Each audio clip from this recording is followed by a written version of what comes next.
My name is Cynthia. I'm going to tell about the story told by First Nation people.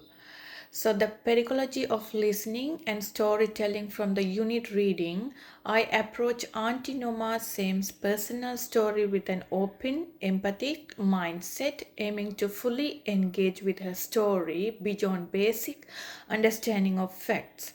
The pedagogy of listening point up active engagement where the listener's role is not just to hear but to be present and responsive to the emotions, history and culture embedded in the story. By using this method, I allow myself to be deeply affected by the cultural significance of Auntie Noma's childhood memories and how these memories connect to broader community practices. This method connects with Reggio Emilia idea that learning is mutual.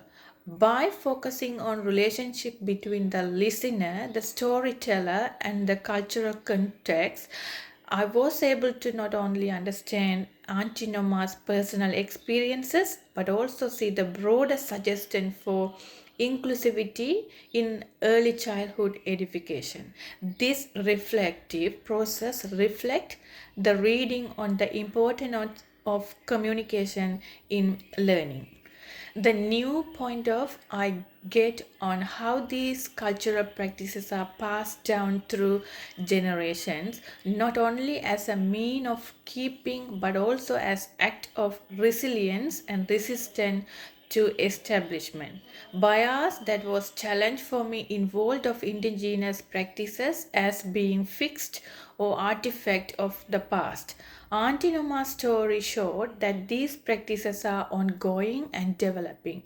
It was a reminder that indigenous cultures are not only maintained but are actively lived, shared, and adapted within families and communities today. Emotion, I felt a great connection to the storyteller as she shared not just the technical aspect of shell making but the emotional weight it carried, connecting her to her father, her community, and her country. This reflection on family and cultural flow was particularly powerful and reinforced the importance of shared history and storytelling.